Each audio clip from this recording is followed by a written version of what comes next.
there's something I've been doing that I have to show you. It's an exotic that it's used mostly in PvE, but I've been a DPS boss in the Crucible. And also there's something I want to talk about. I use different things in this game, and in this video, I have some very rare gameplay to show you. If you've been following me, it's a rare thing to see. And I also want to talk about that a little bit as well. I do use a ton of weapons and gear. I love the game for that. I recently made a video about fusion rifles, importantly, the value of firmly planted and tap the trigger. I'm kind of continuing that. It starts with the Lunafaction boots, and there are 3 main subclasses to do what I'm talking about. I'll get to those. Your Rift gains the additional ability to increase weapon reload speed. The Empowering Rift makes weapons effective over longer ranges. The boots themselves are good. You pair them with high damage weapons, 120 hand cannons, linear fusions, high pack snipers. Pulses are great, kill clip weapons. It holds damage way longer out. You can get some lightning quick TTKs at a long distance. Technically, the best tree to use Luna in the Crucible is going to be Middle Tree Well. You want high recovery, tier 10 max. That's for the fastest rift possible. Then you have Benevolent Dawn to keep that rift coming back, throwing healing grenades on your teammates or friendly teammates coming into your rift. That gets that Benevolent Dawn scalar going. You pair this with double utility kickstart on your class item, things are moving along. The second one would be Bottom Tree Storm. Your rift lasts longer, it charges faster, you run faster when allies are near. And the third is going to be Devour. Only because you can be in the rift, you have the power of the Empowering Rift, but you lose your healing. That's where Devour comes in. You can heal yourself on kills from that rift. And there's also a 2-man team that you can do with the Luna Boots.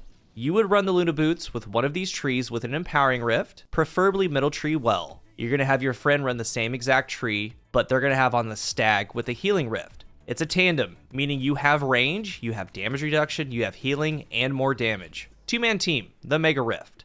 I used to do this back in the day, and I've been doing it more and more recently because the other thing is a fusion rifle, and the fusions, specifically the ones with firmly planted tap the trigger, are very special. And I've noticed what might be the most hated thing to get killed by in the Crucible is a fusion rifle. And you know what? I don't care. I do not care. Because I use snipers, shotguns, fusions, SMGs, I use all of it. The fusion rifle, though, is a shotgun player's kryptonite. It is the counter, it is the best way to shut down a straight line rush. But what if you did it at 50 plus meters? I have had so many messages, some good, but most are a little bit on the not so nice side. And I have found that firmly planted is key. It is the best perk for this because it keeps that burst tight through the travel distance, and the accuracy helps tremendously as well. If you have that nice firmly planted fusion, the timeline from Xur not too long ago, it's worth a shot to try this out. The under pressure, tap the trigger main ingredient, it's good too, but not as consistent as the firmly planted one. The Lunar Rift, though, it isn't really constrained and only crazy with fusion rifles. It could be something as simple as Teraba,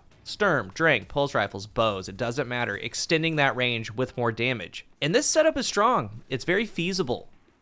And some people might be thinking it's a little bit cheap. Again, I don't care. Some might be thinking it should be nerfed. You shouldn't be able to do this, but all it takes is a subclass that isn't used very much, a cooldown to be up, an exotic to be chosen in the Luna Boots, and certain weapons within that time frame of being in a rift. But yeah, that's nerf it. It just takes all those things to fall in line. I never really see the Luna Boots in the Crucible. It's one of those that's passively okay, but it gets a lot better when you build into it, like with Well, Utility Kickstart. And I definitely don't see this being used with a firmly planted fusion. I've used it with Timeline, main ingredient, a whole bunch. And actually, the Old King is one of the best. This is my firmly planted Errantil. And I can only imagine being hit from 50 plus meters, then seeing this bad boy in the kill feed. Believe me, players notice. And it kind of goes back to playing how you want to play. This is very good right now in the current meta. And there's even no reason why it wouldn't work in something like Trials for opening picks, especially if you have Benevolent Dawn, someone's in your rift, you're going to have it back when you need it again. Could be an opening pick with a sniper, a linear fusion, a regular fusion, heavy 2 taps at 50 meters with certain weapons. 100% it could work.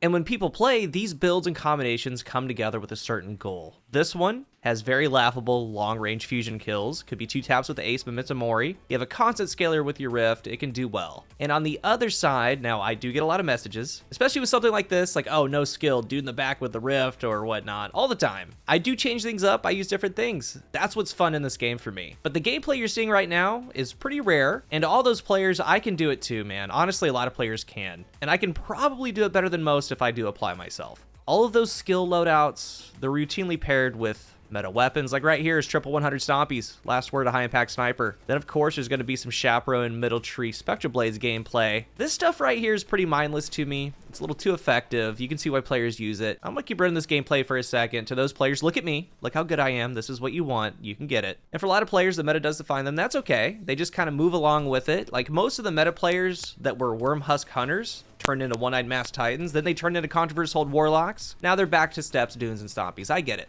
Usually in a play session, I randomize my loadout, or I pick 3 to 4 exotics for the day and I cycle through them. That's how I came back on these Luna boots. And stuff like this keeps the game fresh for me. It's really fun for me.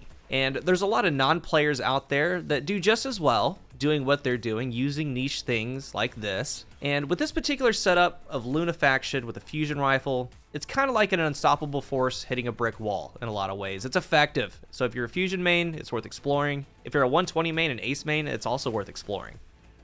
I don't have good gameplay to show you because I recently started doing it with a friend. If you do have someone that wants to try this with you, try that tandem tag team of the other one being in the Stag Rift. When we did it, we had someone with Bottom Tree Storm with the Stag, and then I was with the Well with Empowering. But it also worked with double Well locks. But with that setup, of course, something like the Wither Horde is your worst nightmare, but you have increased range, increased reload, damage reduction, more damage to your weapons, and the Healing Rift. It's great. It does have its disadvantages, of course. You're tied to a rift, you need to set up in choke points, key locations, but it's very good. And as I said in a previous video, if it's in the game, it's fair game. This is one of those things that has a very clear advantage, especially if you have a high damage weapon, but it has a disadvantage. You can use this and do well with it. That goes with the meta loadouts too. They're great, you can and should use those at times as well, if not all the time. Use what you want.